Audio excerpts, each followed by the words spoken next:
സുഹൃത്തുക്കളെ, ഞാൻ ഫാദർ മന്ത്ര. എല്ലാവർക്കും STR മെഡിറ്റേഷനിലേക്ക് സ്വാഗതം. ഭാഗം 16 നാം STR ധ്യാനത്തിന്റെ പ്രായോഗിക അഭ്യാസത്തെക്കുറിച്ച് പഠിച്ചു. ഇനി വരുന്ന ചില ഭാഗങ്ങളിൽ STR എന്ന ധ്യാനത്തിന്റെ പ്രത്യേകതകൾ എന്തൊക്കെയാണെന്ന് മനസ്സിലാക്കാനും അതിൻ്റെ ആഴത്തിലുള്ള അർത്ഥവും ബൈബിൾ ശാസ്ത്രീയ അടിസ്ഥാനവും പരിശോധിക്കാനും നാം ശ്രമിക്കുന്നു. നിരവധി ധ്യാന രീതികളിൽ STR ഏത് വിഭാഗത്തിൽ പെടുന്നു എന്ന് ആദ്യം നോക്കാം. പൊതുവെ ധ്യാനം അഥവാ മെഡിറ്റേഷൻ രണ്ടായി വിഭജിക്കാം. ഒന്നാമത് ഡിസ്കേഴ്സീവ് മെഡിറ്റേഷൻ, രണ്ടാമത് നോൺ ഡിസ്കേഴ്സീവ് മെഡിറ്റേഷൻ. എന്താണ് ഡിസ്കേഴ്സീവ് മെഡിറ്റേഷൻ? ഡിസ്കേഴ്സീവ് മെഡിറ്റേഷൻ ചിന്താപരമായതാണ്. ഇത് ചെയ്യാൻ ഒരു വിഷയം നമുക്ക് ആവശ്യമാണ്, സബ്ജക്റ്റ് മാറ്റർ. ക്രിസ്തീയ ദർശനത്തിൽ സാധാരണയായി വിശുദ്ധ ഗ്രന്ഥത്തിൽ നിന്നുള്ള ഒരു ഭാഗം എടുത്ത് വായിക്കുകയും അതിനെ മനനം ചെയ്യുകയും ചെയ്യുന്നു. വചനങ്ങളെ ആഴത്തിൽ ധ്യാനിക്കുന്നതിലൂടെ നമ്മളിൽ ഒരു മാനസിക പുനഃസംഘടന, കോഗ്നിറ്റീവ് റീസ്ട്രക്ചറിങ് നടക്കുന്നു. അതിലൂടെ മനസ്സ് ക്രമേണ ശാന്തമാകുന്നു. ഇത്തരം ധ്യാന രീതിയെ മൊണാസ്റ്റിക് മെഡിറ്റേഷൻ അഥവാ ലക്ഷ്യോ ദിവിന എന്ന് വിളിക്കുന്നു. എന്നാൽ നോൺ ഡിസ്കേഴ്സീവ് മെഡിറ്റേഷൻ വ്യത്യസ്തമാണ്. ഇവിടെ ധ്യാനി വിഷയങ്ങളെ ആശ്രയിക്കുന്നില്ല, മറിച്ച് വിഷയമാക്കുന്നത് അവന്റെ മനസ്സ് തന്നെയാണ്. ഇത് രണ്ടു വിധത്തിൽ അഭ്യസിക്കാം. ആദ്യത്തെ രൂപം പക്ഷപാതരഹിത നിരീക്ഷണം അഥവാ ഡിറ്റാച്ച്ഡ് ഒബ്സർവേഷനാണ്. മനസ്സിലേക്ക് വരുന്ന ചിന്തകൾ, വികാരങ്ങൾ, വിഷയവിചാരങ്ങൾ എന്നിവയുമായി ധ്യാനിക്ക് ബന്ധമുണ്ടെങ്കിലും അവ എൻ്റെ യഥാർത്ഥ സ്വരൂപമല്ല. അതിനാൽ അവയെ വിധിയില്ലാതെ പക്ഷപാതരഹിതമായി നിരീക്ഷിക്കുന്നു. ഇവിടെ ധ്യാനി മനസ്സിന്റെ കവാടത്തിൽ നിൽക്കുന്ന ഒരു കാവൽക്കാരനായി മാറുന്നു. ചിന്തകൾ യാത്രക്കാരെ പോലെ വരികയും പോകുകയും ചെയ്യുന്നു. അവയെ പിന്തുടരുന്നില്ല, അവയ്ക്കെതിരെ പോരാടുന്നില്ല, ശാന്തമായി അവയെ നിരീക്ഷിക്കുന്നു.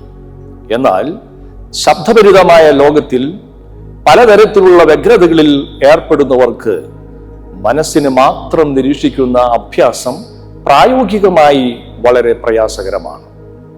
ദൈനംദിന ജീവിതത്തിൽ കഷ്ടപ്പെടുന്നവർക്കും പ്രത്യേകിച്ച് ധ്യാനത്തിന്റെ ആരംഭകർക്കും ഈ നിരീക്ഷണ രീതി എളുപ്പമല്ല. അലസതയും ഉറക്കവും വരാം, അല്ലെങ്കിൽ ധ്യാനം ദീർഘമായി തുടരാൻ കഴിയാത്ത അവസ്ഥകൾ ഉണ്ടാകാം. തുടർന്ന് പലരും ഈ രീതിയെ ഉപേക്ഷിക്കാനും സാധ്യതയുണ്ട്. എന്നാൽ നോൺ ഡിസ്കേഴ്സീവ് ധ്യാനത്തിന്റെ രണ്ടാമത്തെ രൂപമായ STR ഇത് കൂടുതൽ പ്രായോഗികമാണ്. ശബ്ദവും സ്പർശവും ബീഡ്സ് ഉപയോഗിച്ച് ലയബന്ധമായി ആവർത്തിക്കുമ്പോൾ ധ്യാനം എളുപ്പമാകുന്നു. ഈ ആവർത്തനത്തിലൂടെ ധ്യാനി പതുക്കെ ആവർത്തിക്കുന്ന ശബ്ദവുമായി ഐക്യപ്പെടുന്നു. അവസാനം ധ്യാനി ശബ്ദം ആവർത്തിക്കുമ്പോൾ മാത്രമല്ല, ആ ശബ്ദത്തിന്റെ ലയത്തിൽ അതിഭൗതികമായ ശാന്തിയിലേക്ക് പ്രവേശിക്കുന്നു. ഇതാണ് STR ധ്യാനത്തിന്റെ ആമുഖവും അടിസ്ഥാനവും. നോൺ ഡിസ്കേഴ്സീവ് ധ്യാനത്തിലെ രണ്ട് രീതികളിൽ ഒരു ധ്യാന അധ്യാപകൻ എന്ന നിലയിൽ, മെഡിറ്റേഷൻ ടീച്ചർ, എന്റെ നിർദ്ദേശം ഏറ്റവും പ്രായോഗികമായ രീതി STR ധ്യാനമാണ്. എല്ലാവർക്കും എല്ലായ്പ്പോഴും STR അഭ്യസിക്കാം. ഒരിക്കൽ ബോധിനി മെഡിറ്റേഷൻ സെന്ററിൽ വന്ന ഒരു സൗമ്യനായ യുവാവ് STR ധ്യാനം ഇഷ്ടപ്പെട്ടു. അയാൾ പറഞ്ഞു, ഫാദർ, എനിക്ക് STR അഭ്യസിക്കണം. പക്ഷേ ഞാനൊരു മത്സ്യത്തൊഴിലാളിയാണ്, എൻ്റെ ജീവിതം കടലിലാണ്. അങ്ങനെയുള്ള എനിക്ക് STR അഭ്യസിക്കാൻ സാധിക്കുമോ? ഞാൻ അദ്ദേഹത്തിനോട് പറഞ്ഞു, സഹോദര, യേശു പ്രാർത്ഥനയും ധ്യാനവും പഠിപ്പിച്ചപ്പോൾ സിനഗോഗിലേക്കോ ദേവാലയത്തിലേക്കോ പോകുക എന്ന് പറഞ്ഞില്ല. ലോക ചരിത്രത്തിൽ ആദ്യമായിട്ടാണ് ഒരു ഗുരു കടലിന്റെ നടുവിൽ ബോട്ടിൽ നിന്നുകൊണ്ടാണ് ധ്യാനത്തിന്റെ ഏറ്റവും മനോഹരമായ പാഠം പഠിപ്പിച്ചത്.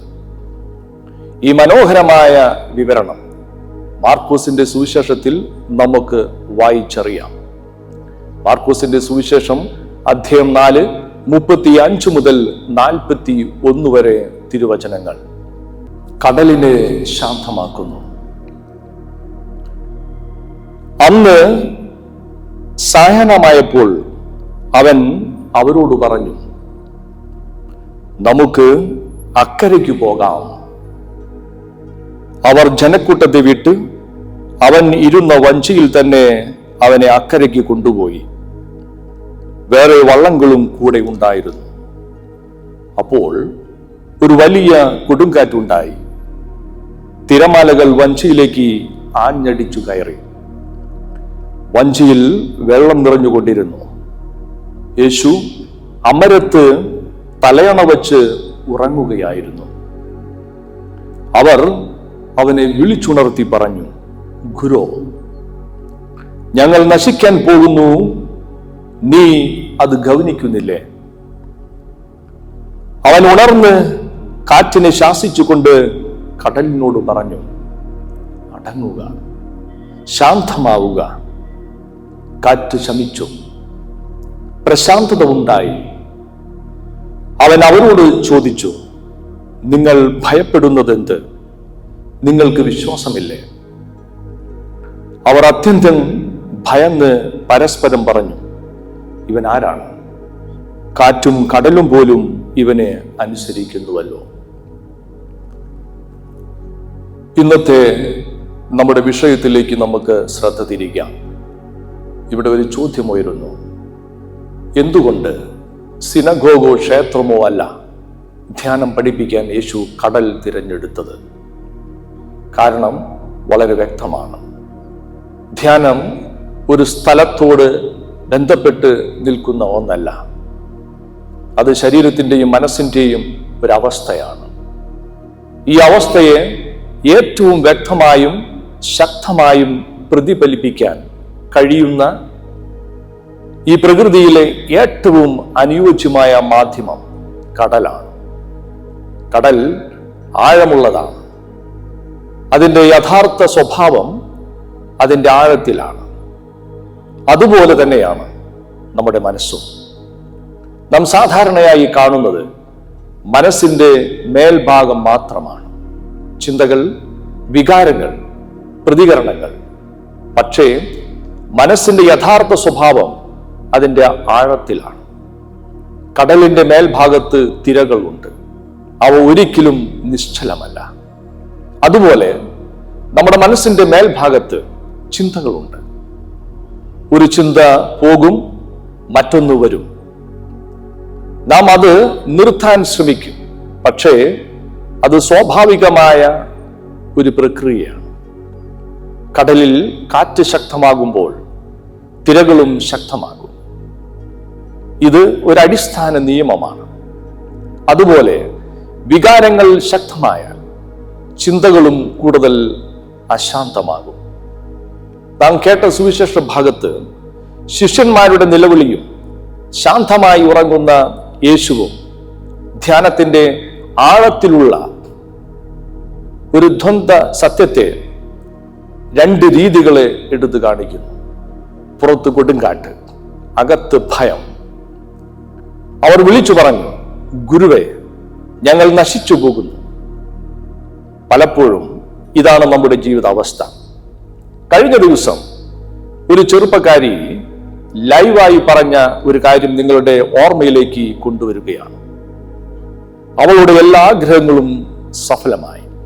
വീട്, പണം, ആവശ്യമായ എല്ലാം അവൾ നേടി. പക്ഷേ മനസ്സിൽ എന്തോ ശൂന്യത അവളെ കീഴ്പ്പെടുത്തുന്നു. എന്തോ നഷ്ടപ്പെട്ടതുപോലെ അവൾക്ക് തോന്നി. ഇതിനൊരു പരിഹാരം ആരെങ്കിലും പറഞ്ഞു തരുമോ? ഇത് സാധാരണ മനുഷ്യന്റെ ഒരു നിലവിളിയാണ്.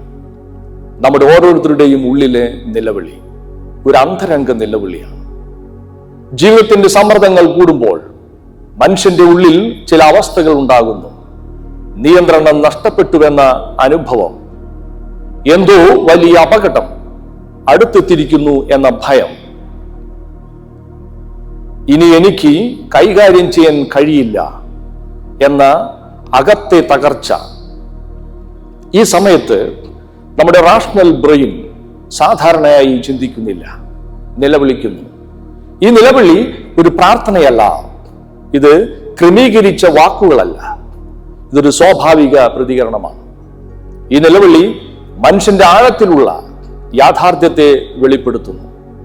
നാം ശക്തരാണെന്ന് കരുതുന്നുവെങ്കിലും ഒരു ഘട്ടത്തിൽ മുങ്ങിത്താഴാൻ പോകുമ്പോൾ പൂർണ്ണമായും നിസ്സഹായരായി മാറുന്നു. നിലവിളിക്കുന്നവന് ഒരുപക്ഷെ ലോജിക് ഉണ്ടായിരിക്കണമെന്നില്ല. പലതും വിളിച്ചു പറയും, വികാരങ്ങൾ മേൽക്കോയ്മ നേടും. അതുകൊണ്ട് ഈ നിലവിളി എനിക്ക് ഇനി കഴിയില്ല, എനിക്ക് സഹായം വേണം എന്ന സമ്മതമാണ്. എന്നാൽ മറ്റൊരു വശത്ത് നിന്ന് നോക്കുമ്പോൾ ഇതൊരു ടേണിംഗ് പോയിന്റ് ആണ്. അഹങ്കാരം തകരുന്നു, സ്വയം ആശ്രയിച്ച നില അവസാനിക്കുന്നു. ഉള്ളിലുള്ള ദൈവബോധത്തിലേക്കുള്ള ഒരു തിരിഞ്ഞു നോട്ടമാണ്. അതുകൊണ്ട് ഈ നിലവിളി ദുർബലതയുടെ അടയാളമല്ല, ഇതൊരു വാതിലാണ്. അകത്തെ മാറ്റത്തിലുള്ള വാതിൽ, ധ്യാനത്തിലേക്കുള്ള വാതിൽ, ദൈവാനുഭവത്തിലേക്കുള്ള വാതിൽ.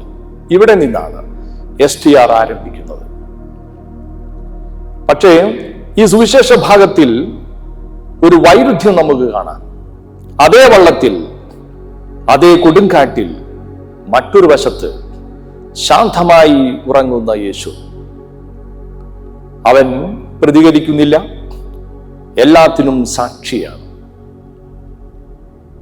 സ്നേഹമുള്ളവരെ, ഇത് മനുഷ്യ മനസ്സിന്റെ ആഴത്തിലുള്ള കേന്ദ്ര അവസ്ഥയാണ്, ഇന്നർ സ്റ്റിൽനെസ്.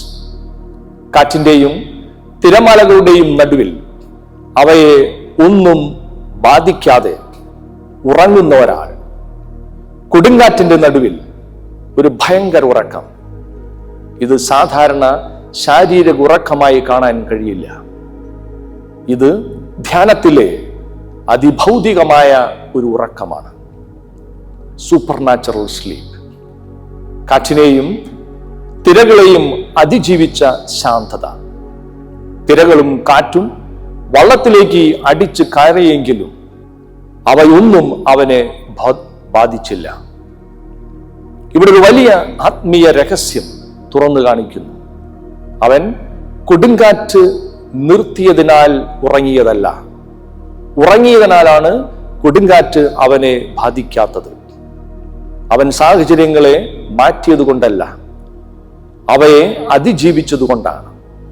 ഇതാണ് ധ്യാനത്തിന്റെ ഹൃദയ സത്യം. ധ്യാനം ജീവിതത്തെ മാറ്റുന്നില്ല, ധ്യാനം നമ്മുടെ അനുഭവത്തെ മാറ്റുന്നു. യേശു എന്ന ഗുരു ആ ആഴത്തിൽ ഉറങ്ങുന്നു. ഇത് ഒരു നിശബ്ദ ക്ഷണമാണ്, നോൺ ഡിസ്കേഴ്സീവ് മെഡിറ്റേഷനിലേക്ക്. ഇവിടെ എന്താണ് ശുദ്ധമായ ധ്യാനം എന്ന് യേശു പഠിപ്പിക്കുന്നു. ഗുരുവിനോടൊപ്പം ഉറങ്ങുക, ഗുരു അനുഭവിച്ച ശാന്തത അനുഭവിക്കുക. ഇത് ധ്യാനത്തെക്കുറിച്ചുള്ള ഒരു അപൂർവ പാഠമാണ്. ചിന്തകളെ നിർത്തുക അല്ല, വികാരങ്ങളെ ഇല്ലാതാക്കുക അല്ല. ചിന്തകൾ ഉണ്ടാകാം, വികാരങ്ങൾ ഉണ്ടാകാം, പക്ഷേ ധ്യാനി അവയിൽ കുടുങ്ങുന്നില്ല. തിരകൾ ഉയരുമ്പോൾ അത് കാണുന്നു, കാറ്റ് വീശുമ്പോൾ അത് അനുഭവിക്കുന്നു, പക്ഷേ നീ അതിൽ മുങ്ങുന്നില്ല. ഒരു സാക്ഷിയെ പോലെ ചിന്തകളെ കാണുന്നു, സാഹചര്യങ്ങളെ കാണുന്നു, പക്ഷെ അവയിൽ അടിയറവ് പറയുന്നില്ല. ഇതാണ് ഗുരുവിന്റെ ഉറക്കം. ഇതാണ് ശുദ്ധമായ നോൺ ഡിസ്കേഴ്സീവ് മെഡിറ്റേഷൻ. എന്നാൽ ഇത് പ്രയാസമുള്ളവർക്ക് മറ്റൊരു മാർഗമുണ്ട്. ഗുരുവിനെ ഉണർത്തുക, ഉറങ്ങുന്ന ഗുരുവിനെ ഉണർത്തുക. ഇതാണ് നോൺ ഡിസ്കേഴ്സീവ് ധ്യാനത്തിന്റെ രണ്ടാമത്തെ രൂപമായ മനോഹരമായ STR ധ്യാനം. ആർക്കാണ് STR ധ്യാനം? ഉറങ്ങാൻ കഴിയാത്തവർക്ക്, മനസ്സിൽ അലച്ചിലുള്ളവർക്ക്, കാറ്റിനെയും തിരകളെയും മറികടക്കാൻ കഴിയാത്തവർക്ക് ഇവിടെയാണ് STR പ്രവർത്തിക്കുന്നത്. ഗുരുവിനെ ഉണർത്തുക. എങ്ങനെ? അവൻ്റെ നാമം ആവർത്തിച്ച് വിളിക്കുക. ജീസസ്, ജീസസ്, ജീസസ് ദ വേ. എത്ര വട്ടം? ഉള്ളിലുള്ള ഗുരു ഉണരുന്നതുവരെ. ദിവസങ്ങൾ, മാസങ്ങൾ, വർഷങ്ങൾ എടുക്കാം. വിളിച്ചുകൊണ്ടിരിക്കുക. അപ്പോൾ നിങ്ങൾ ചോദിക്കും, നമ്മളിലുള്ള ഗുരു ഉണർന്നാൽ എങ്ങനെ അറിയാമെന്ന്? കാറ്റിൻ്റെയും തിരകളുടെയും അഭാവം. ഇവിടെയാണ് STR ധ്യാനം ബുദ്ധിസ്റ്റ്, ഹിന്ദു ധ്യാന വീക്ഷണങ്ങളിൽ നിന്ന് വ്യത്യസ്തമാകുന്നത്. ഇവിടെ കാറ്റിനെയും തിരകളെയും നിർത്തുന്നത് ഉറങ്ങിക്കിടന്നിരുന്ന ചൈതന്യം, ജീസസ് കോൺഷ്യസ്നെസ് ഉണരുമ്പോഴാണ്. അതായത് STR ധ്യാനം മനുഷ്യ ശ്രമവും ദൈവകൃപയും ചേർന്നൊരു പ്രക്രിയയാണ്. നമ്മളിലുള്ള ചൈതന്യം ഉണരുമ്പോൾ അവൻ എഴുന്നേറ്റ് കാറ്റിനെയും തിരകളെയും ശാസിക്കുന്നു. ഇതാണ് STR ധ്യാനത്തിന്റെ ഫലം. ആശങ്കയും ഭയവും പ്രശ്നങ്ങളും ഉള്ളവർ STR അഭ്യസിക്കുമ്പോൾ നിങ്ങളുടെ ഉള്ളിലുള്ള ഗുരു ഉണരുന്നു. ദൈവിക ശേഷി തെളിയുന്നു. ഗോഡ് ജീൻ പ്രവർത്തനക്ഷമമാകുന്നു. കാറ്റും തിരകളും ഇല്ലാത്ത പൂർണ്ണമായ ശാന്തത, ഡെഡ് കാം അനുഭവപ്പെടും. അതുകൊണ്ട് 2 തരത്തിലുള്ള മെഡിറ്റേഷൻ. ഒന്ന്, ശുദ്ധമായ ധ്യാനം, കാറ്റിനെയും തിരകളെയും മറികടന്ന് ഉറങ്ങുക, ഒബ്സർവേഷൻ. രണ്ടാമത്തേത്, ഉറങ്ങിക്കിടക്കുന്ന ഗുരുവിനെ ഉണർത്തുക, STR. നമ്മുടെ ധ്യാനം സുഖകരമാക്കാൻ 2 ഉപകരണങ്ങൾ ആവശ്യമാണ്. ഫിസിക്കൽ ഡിവൈസ് 500 ബീഡ് മാല, mental device Jesus, Jesus, Jesus the way. ഒരു പ്രാവശ്യം ഒരു ബീഡിൽ വിരൽ സ്പർശിക്കുമ്പോൾ Jesus, Jesus, Jesus the way എന്ന് മുഴുവൻ ആവർത്തിക്കുക. ആവർത്തനം പൂർത്തിയാക്കുന്നതുവരെ വിരൽ അതേ ബീഡിൽ തന്നെയായിരിക്കും. തുടർന്ന് അടുത്ത ബീഡിലേക്ക് നീങ്ങുക. പ്രിയമുള്ളവരെ, അടുത്ത പാഠത്തിൽ ദൈനംദിന ജീവിതത്തിൽ നമ്മൾ നേരിടുന്ന wind and waves, WNW STR മെഡിറ്റേഷനുമായി ബന്ധപ്പെടുത്തി വിശദമായി പഠിക്കുന്നതാണ്. നന്ദി.